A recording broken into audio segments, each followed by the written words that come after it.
President Joe Biden spoke at the National Action Network breakfast that was commemorating MLK and MLK Day, of course, important day representing and celebrating a significant person and a significant movement that he was a figure of. And so within this speech that Biden gave, there was multiple different topics touched on, and I want to look at a few of those different moments with you. The first addressing the way in which the Republican Party is attempting to stand against very common sense action that Biden has pushed for that would allow the IRS to be able to get the taxes they should be getting from those at the very top of our economic ladder, millionaires, billionaires. And Republicans are saying, no, we don't want that, but then offering up some other odd solutions to get back taxes.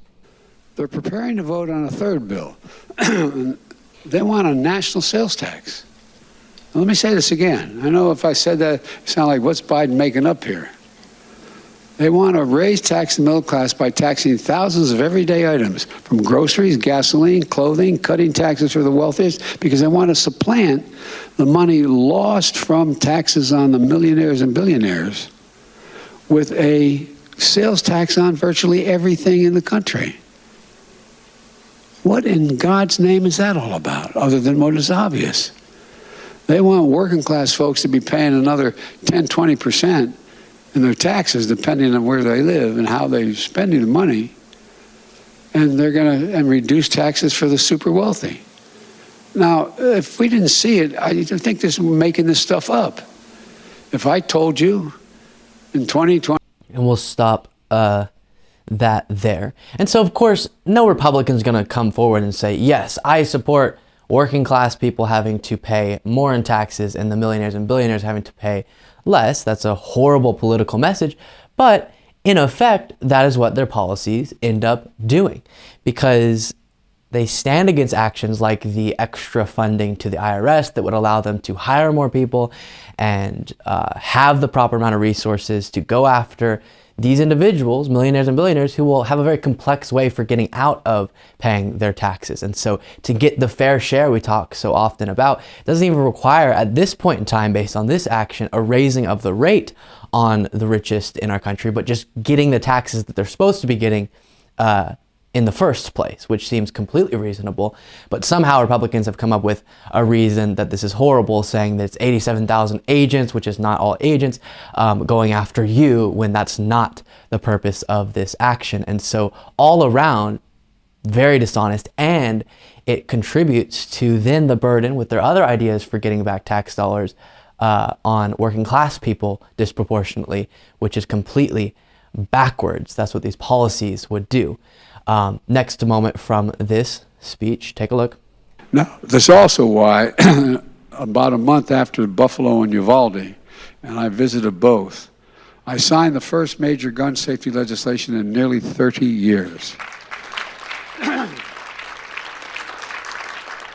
I'll say what I said then, I'll say it over and over again. I am going to get assault weapons banned. I did it once, I'm going to do it again. There's no social redeeming value. Deer aren't wearing Kevlar vests out there. What the hell you need a assault? No, I'm serious. And ban Deer aren't wearing Kevlar vests. That's very true. the number of bullets and go in a magazine. There's no need for any of that. I love my right-wing friends who talk about the tree of liberty is water with the blood of patriots. If you need to work about taking on the federal government, you need some F-15s. You don't need an AR-15. Right, and so that's touching on the thing that we have discussed a lot in the past, which is, okay, you start off talking to someone who says none of these guns should be regulated extensively, and definitely you can't ban certain types of weapons that are extremely dangerous. And the reasoning is sometimes hunting, and then you say, do you really value hunting over human lives? And sometimes they'll back off of that. But then it turns into, well, we're supposed to be able to fight back against our tyrannical government if it becomes tyrannical. And as Biden noted there, really? Do you really think if you had an AR-15 that would be able to go up against the United States military? Drone strikes, if they so chose, airstrikes, all these different things. No. You couldn't. And so the only consistent argument when it comes to this would be to say we should be able to have access to every single type of weapon that the government has access to. Give me my nuclear weapon, Biden. And that's when you start saying it doesn't make much sense. And so all we're arguing over is where's the line going to be?